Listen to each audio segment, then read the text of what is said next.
Hi ಗಸ್, ನಾನು ಉತ್ತರ ಕರ್ನಾಟಕದ ಸ್ಪೆಷಲ್ ಅಂಟು ಮಾಡಿ ತೋರಿಸ್ತೀನಿ ಇವತ್ತು. ಅದಕ್ಕೆ ಒಂದು ಬಟ್ಲು ಕಡಲೆಪಪ್ಪು ತೊಗೊಂಡಿನಿ. ಕಡಲೆಪಪ್ಪು ಅಂದ್ರೆ ಪುಟಾಣಿ, ಸ್ವಲ್ಪ ಎಳ್ಳು ಒಂದು 2 ಸ್ಪೂನಷ್ಟು, ಸ್ವಲ್ಪ ಕೊಬ್ಬರಿ ತುರಿ ಒಂದು 2 ಸ್ಪೂನಷ್ಟು, ಏಲಕ್ಕಿ ಪೌಡ್ರು. ಮೊದಲ ಈ ಕಪ್ಪಿಲೆ 1 ಕಪ್ ತೊಗೊಂಡಿದ್ದೀನಿ ನಾನು ಕಡಲೆಪಪ್ಪು. ಮಿಕ್ಸಿ ಮಾಡ್ಕೋಬೇಕು. 1 ಕಪ್ ಕಡಲೆಪಪ್ಪಿ ಪೌಡ್ರಿಗೆ 1 ಕಪ್ಪಿನಗಿನ ಕಡಿಮೆ ಸಕ್ಕರೆ ತಗೊಂಡು ಒಂದು ಪಾತ್ರೆಗೆ ಹಾಕೋಬೇಕು. ಈ ರೀತಿ ಸಕ್ಕರೆ ಮುಳುಗಷ್ಟು ಮಾತ್ರ ಹಾಕ್ಬೇಕು ನೀರನ್ನ. ಇಷ್ಟೇ ಸಾಕು, ಇದಕ್ಕಿಂತ ಜಾಸ್ತಿ ಹಾಕೋಬಾರ್ದು. ಕಾಯಕ್ಕೆ ಇಟ್ಕೊಳ್ಳೋಣ. ಪಾಕ ಮಾಡ್ಬೇಕು, ಅದನ್ನ ಗಟ್ಟಿ ಪಾಕ. ಇವಾಗ ಸ್ಟೋವ್ ಆನ್ ಮಾಡಿಕೊಂಡು ಸಕ್ಕರೆ ಪಾಕ ಬರಲಿ, ಅದು ತಿರುಗಿಸ್ತಾ ಇರಬೇಕು. ಸ್ವಲ್ಪ ಸ್ಲೋ ಫ್ಲೇಮಲ್ಲಿ ಇಟ್ಕೋಬೇಕು. ನಿಧಾನವಾಗಿ ಸಕ್ಕರೆ ಕರಗಲಿ. ಇದನ್ನ ಮಿಕ್ಸಿ ಮಾಡ್ಕೊಂಡ್ ಬರ್ತೀನಿ ಪೌಡ್ರ್. ಇವಾಗ ಪೌಡ್ರ್ ಮಾಡಿದ್ದಾಗಿದೆ. ಇದು ಆನ ಬರಲಿ ಸ್ವಲ್ಪ.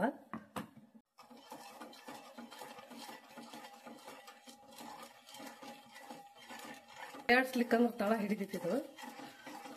ಸಕ್ಕರೆ ತಳಕ್ಕೆ ಕುಂದಿರುತ್ತೆ, ಕೈಯಾಡಿಸ್ತಾ ಇರಬೇಕು. ನಾ ಸ್ವಲ್ಪ ಮಾಡ್ದಲ್ಲಿದ್ದ ನಿಧಾನ ಉರಿಯಲ್ಲಿ ಮಾಡ್ತಾ ಇದ್ದೀನಿ. ಇವಾಗ ಆನ ಹೆಂಗ್ ಬರ್ತಂದು ತೋರಿಸ್ತಾ ಇದ್ದೀನಿ. ಇದು ಒಂದೆಡೆ ಪಾಕ ಬಂದಿದೆ. ನೀರಲ್ಲಿ ಹಾಕಿದ್ರೆ ಗಟ್ಟಿ ಆಗ್ಬೇಕು. ಇವಾಗ ಗಟ್ಟಿಯಾಗಿದೆ ನೋಡಿ. ಈ ತರ ಬಂದ್ರೆ ಇದು ಆಗಿದೆ ಅಂತ ಅರ್ಥ. ಮೇಲೆ ಬರಬಾರ್ದು, ಅದು ಸಕ್ಕರೆ ತಳ ಹಿಡಿದಿದೆ. ಇನ್ನೂ ಒಂದ್ಸಲ ತೋರಿಸ್ತೀನಿ ನೋಡಿ. ತಳ ಹಿಡಿದಿದೆ ಈ ರೀತಿ. ಇವಾಗ ಬಂದಿದೆ. ಇವಾಗ ಪುಟಾಣಿ ಪೌಡರ್ ಹಾಕೊಳ್ಳೋಣ, ಕಡಲೆಪಪ್ಪು ಪೌಡ್ರ್. ನಿಧಾನವಾಗಿ ತಿರುಗಿಸ್ಬೇಕು.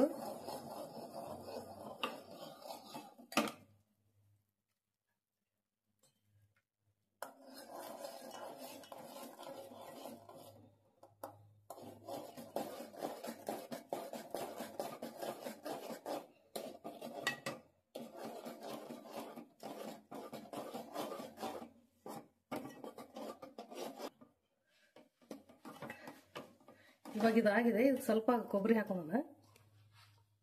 ನಿಮ್ಗೆ ಎಷ್ಟು ಬೇಕು ಅಷ್ಟು ಹಾಕೊಳ್ಳಿ. ಡ್ರೈ ಫ್ರೂಟ್ಸ್ ಹಾಕೋರಿ, ಏನು ಹಾಕಿದ್ರು ನಡೀತೈತಿ. ನಾನು ಸಿಂಪಲ್ ಆಗಿ ತೋರಿಸ್ತಾ ಇದ್ದೀನಿ. ಇವಾಗ ಎಳ್ಳು 1 ಸ್ಪೂನ್ ಅಷ್ಟು ಸ್ವಲ್ಪ ಸ್ವಲ್ಪ ಹಾಕ್ತಾ ಇದ್ದೀನಲ್ಲ, ಸ್ವಲ್ಪ ಮಾಡ್ತಾ ಇದ್ದೀನಿ. ಏಲಕ್ಕಿ ಪೌಡ್ರು,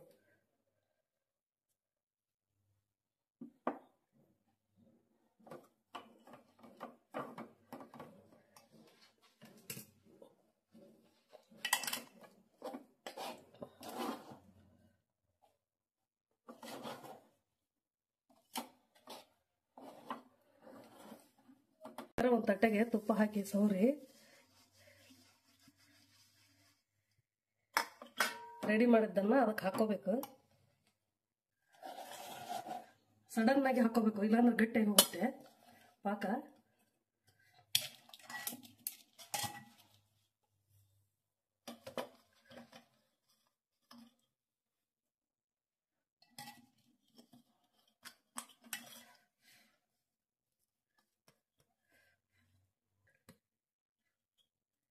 ನಿಮ್ಗೆ ಬಿಸಿ ಅನ್ಸಿದ್ರ ನೀರಲ್ಲಿ ಕೈ ಒತ್ತಿ ಮೇಲೆ ಸ್ವಲ್ಪ ಕೊಬ್ಬರಿ ಹಾಕ್ತಾ ಇದ್ದೀನಿ ನಾನು ಡೆಕೋರೇಷನ್ಗೆ.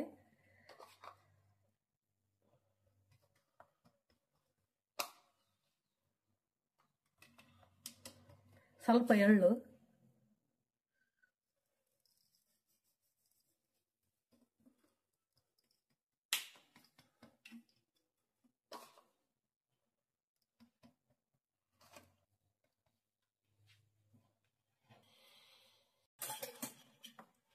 ಬಿಸಿ ಇರುವಾಗಲೇ ಕಟ್ ಮಾಡ್ಕೋಬೇಕು. ಇದನ್ನ ಆರಿದ ಮೇಲೆ ಗಟ್ಟಿಗಿಂದ ಬರೋದಿಲ್ಲ ಅದು ಬೇಗ.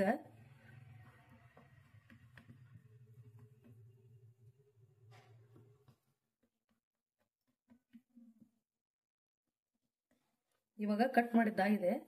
ಸ್ವಲ್ಪ ಹೊತ್ತು ತಣ್ಣಗಾಲಿ.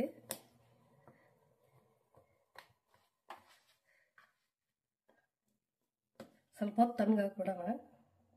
ಇವಾಗ ನೋಡಿ ರೆಡಿಯಾಗಿದೆ. ಎಷ್ಟು ಚೆನ್ನಾಗಿ ಬಂದಿದೆ. ತಾಟಿಗೆ ಹೊತ್ತಿಲ್ಲ ಅದು.